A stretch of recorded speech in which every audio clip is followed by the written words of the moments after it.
Picture this. A man seated atop his palace, surrounded by servants, musicians, and guards. In front of him, there isn't a table. There's a battlefield covered with dishes, hundreds of them, each one different, perfuming the air with chile, cacao, maize, fish, fruit, and exotic meats. That man is Moctezuma, Mexica emperor. And according to the chroniclers, each day he could dine on more than 300 different dishes. Today, we cross the threshold of that impossible dinner. Power served in clay pots, empire turned into sauce, luxury as strategy, and yes, the brutal collision of two worlds that did not only fight with swords, they also fought with kitchens. Now, was it really like that? Relax. First I justify the myth, and then I take you dish by dish. There are texts from soldiers and friars who saw that palace in motion, runners bringing fish still fresh from the coast, kitchens with braziers to keep everything hot, jars of thick cacao that were drunk like real fuel, mountains of tamales, sauces that looked like alchemy labs. The number 300 doesn't mean Moctezuma swallowed it all. He was an emperor, not a garbage disposal. It was a living catalogue. He tasted, chose, and the rest was distributed. But the scene is real in its logic, abundance as choreography of power. That said, the banquet begins. The Tlatoani did not eat like us, family around the TV news. He ate like an eclipse, everything darkened around him, and the world arranged itself for that moment. They say no one should look at him directly while he tasted a bite, etiquette strict as an obsidian board. Pots arrived, their lids lifted in steam, and Moctezuma, like an orchestra conductor, pointed. A venison stew here, a pheasant there, a sauce of chili and ground seeds to dip freshly made tortillas. Think of it in modern terms. He is not a glutton, he is a gastronomic curator with infinite budget and an imperial logistics network. And that logistics? Let me put it in fast motion. From the coast came fish by relays of runners, from temperate lands, fruits like mamey, and guava, from the chinampas, impeccable vegetables, tomatoes, squashes, edible flowers, from the lake, ducks, frogs, axolotls, from the sierra, mushrooms and hares. Everything by seasons, with roots, with people who knew exactly when to set out so the trout would arrive alive in Tenochtitlan. Picture a delivery service that crosses volcanoes. Instead of motorcycles, sandals, instead of an app, tribute, and instead of a tip, political stability. There was also culinary protocol. Maize was not just any maize. It underwent nixtamalization, that process with lime that softens the kernel, turns it into dough and, without anyone naming it in technical terms, unlocks nutrients that prevent disease. In other words, science on a clay griddle.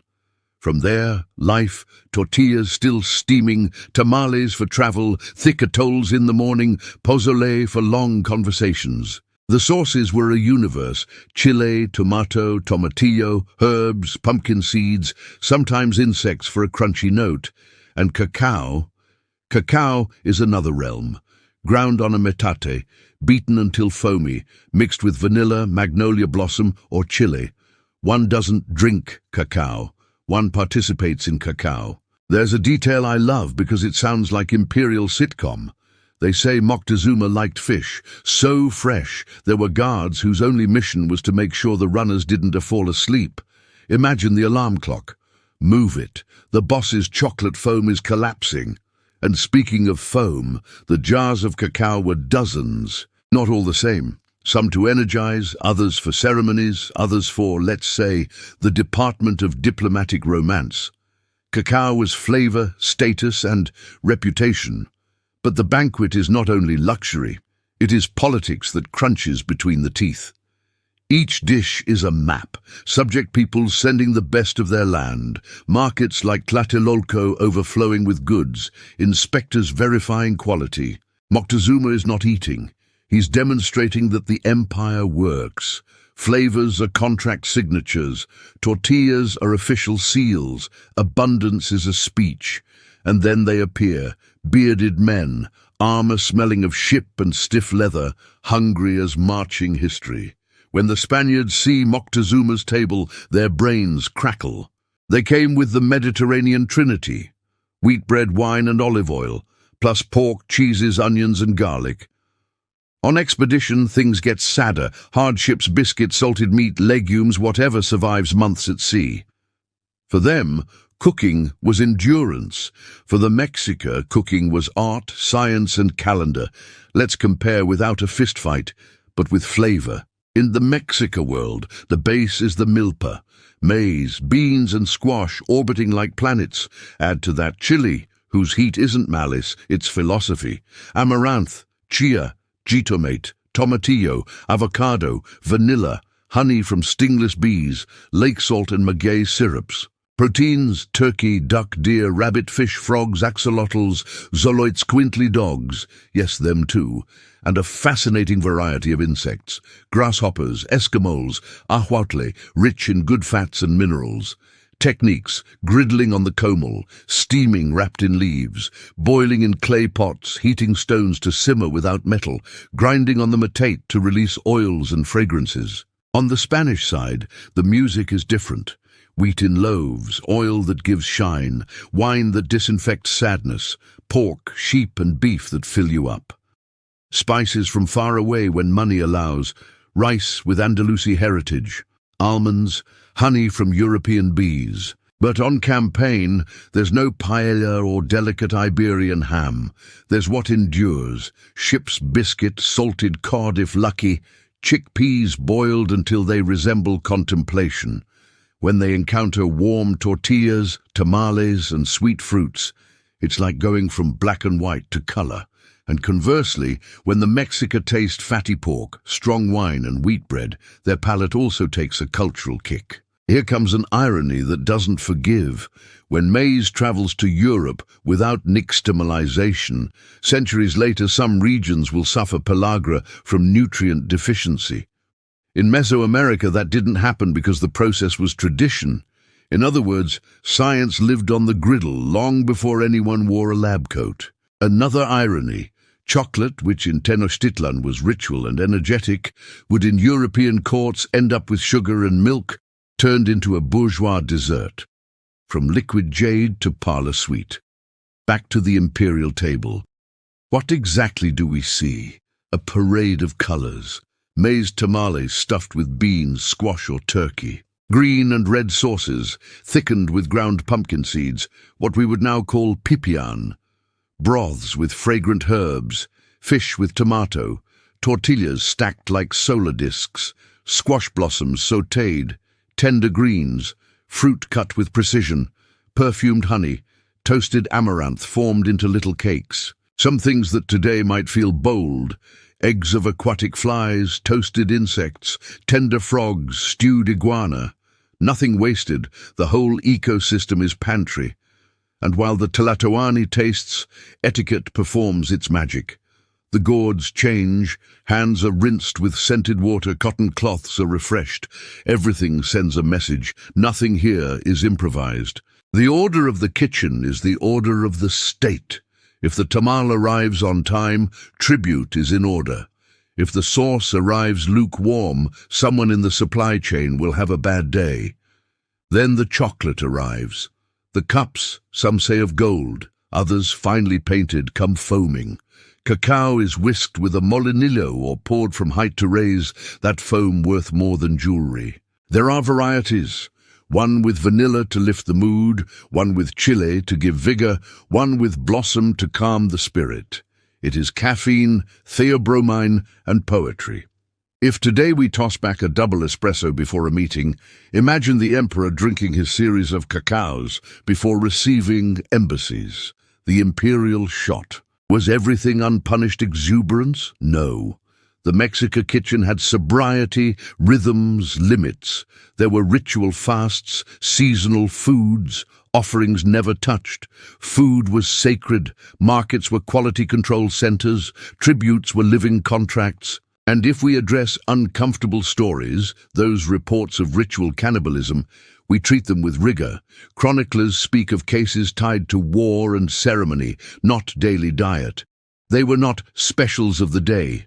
They were exceptions crossed by religion and politics, and besides, often exaggerated by writers eager to justify conquest. At the daily table, the dominant flavor is maize, beans, chile, and creativity. Now deep breath and a change of frame, camera on the Spaniards. They arrive at a city on the water with causeways and canals, meticulously ordered markets and food everywhere. It is natural their jaws dropped. With hunger, everything magnifies. But there is also shock. Chili burns and keeps burning. Cacao without sugar tastes strange. Maize without wheat seems like another bread. In exchange, they bring animals that will change the landscape. Horse, cow, pig, sheep. They bring wheat to raise churches and bakeries. They bring oil for frying. They bring onion and garlic for perfume. What we call Mexican cuisine will be, centuries later, the crossing of these two currents: milpa and farm, comal and skillet, salsa and sofrito. But in Moctezuma's time, before culinary mestizaje, the table is purely Mexica, and it is a political engine. Imagine the palace kitchens as a ministry, heads of hearth who know the seasons, stewards measuring tributes, tasters checking for safety, runners with steel legs, potters making tableware, weavers embroidering cloths. The state is a supply chain, and the Tlatoani's plate is his dashboard. Abundance was also a screen. In politics, to show is to convince. If the emperor can drink cacao scented with vanilla from far lands, if fish from the sea reaches his table within hours, if squash blossoms seem freshly cut, then the imperial web is healthy. It is propaganda you can smell. At the same time, it is a trap, because when the enemy sees your treasures, he also sees your roots. The Spaniards did not only take cities, they took customs. They adopted cacao, gitamate, turkey, and the world unwittingly became a global cook. Let's talk about excess. Was it whim or system? Chroniclers describe more than 300 prepared dishes. That number, round and grand, works as myth, yes, but it is plausible in its logic. Many kitchens, many peoples, much tribute. It's not that they ate it all, it's that everything was available to be chosen. Picture the table as a diplomatic menu, and it clicks. Excess is not gluttony, it is a mirror where the empire recognizes itself as abundant. There are anecdotes that feel like a prestige drama script. Moctezuma, they say, did not dine in company, but he had musicians. Music paced the bites. Some say that after he tasted a dish, what remained could be distributed among the guards. Other versions swear that tableware touched by the Tlatoani was not reused. Beyond the exact detail, the idea matters. The king does not share tableware, he shares power. The leftover bite is privilege. Even the crumbs were politics. And what about that market that scrambled the conqueror's compass? Tlatelolco was a heartbeat. There they sold salt, dried fish, fruits, vegetables, meats, flowers, cacao, textiles, ceramics, tools. There were judges for disputes, measurers for weights, inspectors for scams. It was not colorful chaos. It was a human algorithm. For someone coming off months at sea with hard biscuit and rancid water, entering there is like falling into a video game with infinite levels. If today we get lost in a giant supermarket under fluorescent lights, imagine that open-air market with colors that do not exist on screens. And so we reach the bitter part of the script. Because every banquet ends. The table that united territories could not stop the storm of iron and smallpox. Moctezuma, the man who dined on empires by the spoonful, ended up a prisoner in his own home. His kitchens kept steaming for a while, as if they hadn't found out. But the music faded, the runners slowed, the flowers wilted.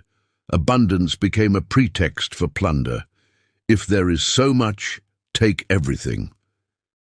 Yet a legacy remains that cannot be chained. Technique. The wisdom of the metate, the secret of lime in water, the comal that makes dough sing. The geometry of the tamal, the diplomacy of salsa, the elegance of a perfect tortilla that survives and blends, travels and returns, dresses itself as mole, as pipián, as adobo, as sofrito, with lard or with olive oil. In the end, the kitchen is the most stubborn homeland. If we had to lock the story in one image, I choose this. Moctezuma tilts a jicara and drinks foaming cacao. Outside, the city breathes, the lake mirrors volcanoes, the markets sing, the runners run, the kitchens boil. At the door, bearded men stare with eyes of hunger and calculation. The foam collapses. Between one sip and the next, 500 years change. And as promised, let's return for a moment to the flavor comparison, now with a trained tongue.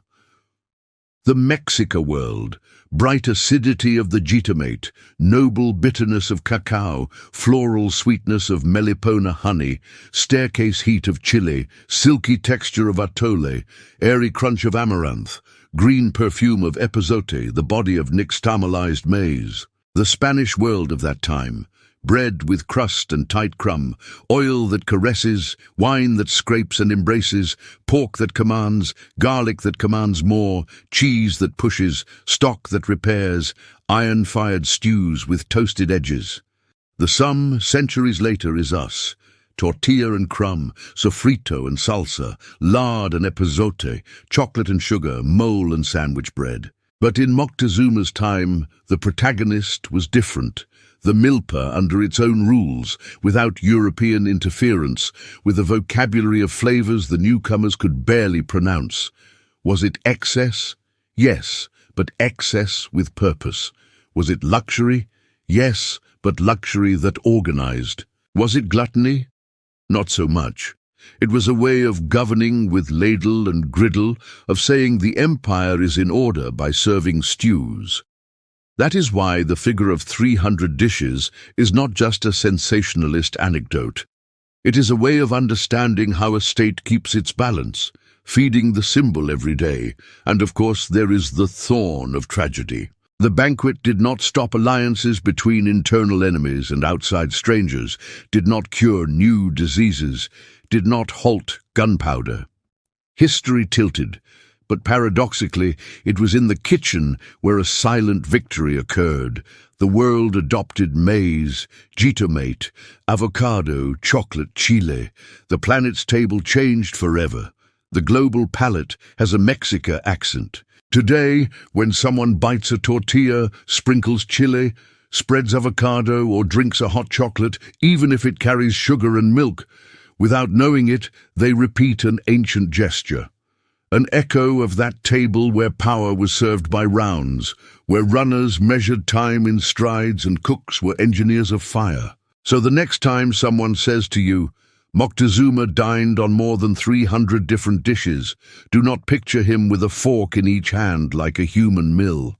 Think of an emperor who also governed with the senses, of a logistics network that felt miraculous, of a civilization that turned maize into culture and cacao into ceremony. Think of a banquet that was a map, and understand that, though the table was cleared, the flavor remained. If you enjoyed this trip through the kitchen that shook the conquerors and the banquet that turned politics into sauce, share this video and subscribe to the channel. We keep serving